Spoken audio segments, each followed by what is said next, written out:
We're in the middle of a coronavirus crisis. I'm quarantined, and these are the times to use our creativity. This is my last scrubby sponge. One side traditional sponge, the other side abrasive material. This is the walnut shell kind, so it doesn't pick up odors. Unfortunately, this is far past its prime, clearly. But we're in good shape. We have yarn, we have common sense, and now we have a two-sided scrubby sponge. This one is all synthetics, and it should therefore also not harbor bacteria very much and therefore avoid picking up smells easily. And in this video, I'm going to show you how to make one with odds and ends. You will need a very small amount of acrylic worsted weight yarn, an even smaller amount of Red Heart scrubby yarn, leftovers from some other project will do fine, and any bulky knitting machine. This may also possibly work on a mid-gauge, but you would want to use a slightly thinner yarn, I think, as your base yarn. Set the stitch size a little larger than you would normally knit stockinette for the base yarn. Begin by E-wrapping 23 needles. If you don't know how to E-wrap, I do have whole videos on casting on. Okay, let's knit 2 rows just to get started.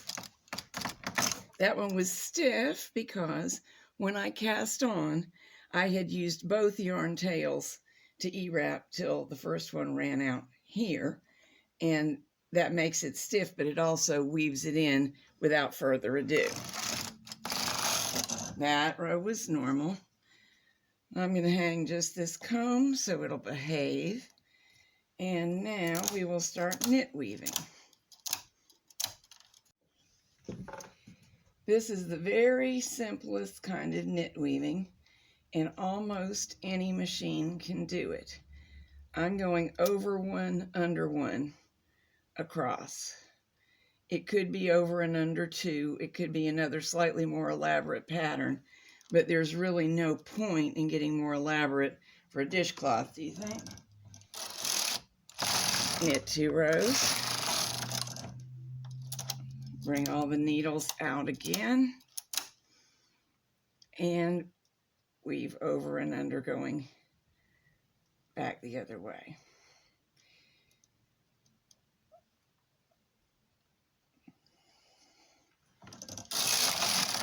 Two rows.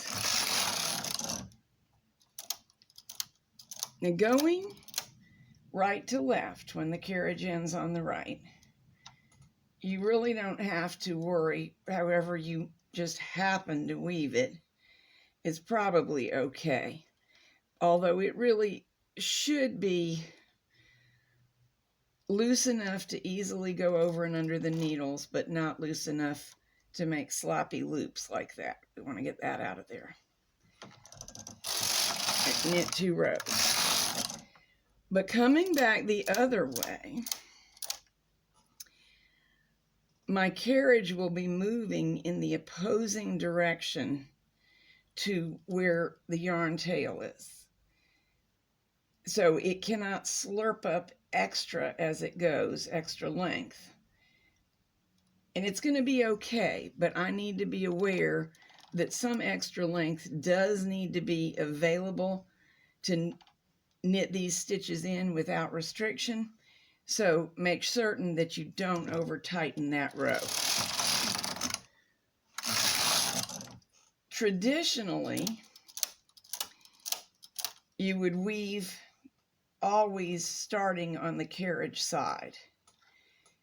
But the reason I don't want to do that this time is because I truly want the every other row. I've determined that that's how much of the scrubby fringe that I want showing. That makes the surface that I want. In order to do it the traditional way, I would now bring the needles forward, go over and under, and come back. But that's going to be a greater density of scrubby yarn than I want. And were I to knit another row now so that I could weave back, it's not quite as much density of scrubby yarn as I want.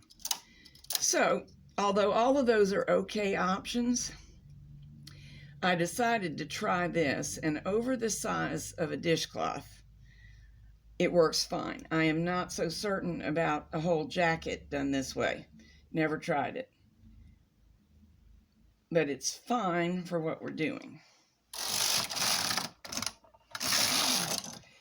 So just keep on doing that till the cloth is the length you want. At this point, I've knitted 36 rows. That's all I need. I do want to go ahead and weave in this yarn tail so I don't have to do it later. So I'm just snipping the yarn. By the way, the 36 rows is 36 weaving rows.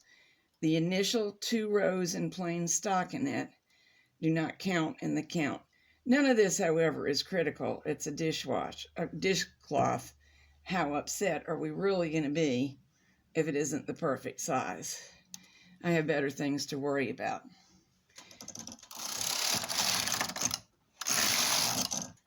That's the last 2 rows. And now bind off. I'm going to bind off around the gate pegs, trying to stay out of your way. But if you can't see very well, don't worry. I have whole videos on this subject. Also, a transfer bind off or backstitch bind off will work. Not very critical. Here's the textured side for scrubbing. The other is smoother for ordinary washing. Just weave in the yarn tails by pulling them through the fabric with the latch tool. One quick note before I go. Those of you who are detail conscious will be wondering, should I begin by going over the end needle or over the second needle in? I'll tell you, it was my intention to alternate that from row to row. And I pretty much did, but I don't think I did it perfectly because I was in the middle of talking with you, didn't keep perfect track, and I believe it looks fine.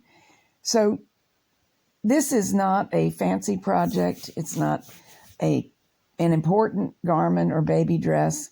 And the scrubby yarn tends to obscure the details of the stitch pattern. So this is a great project for beginning knit weavers because you don't have to concentrate that hard. Later, when you're doing a fancier project where the design will show, you can really concern yourself with that feature.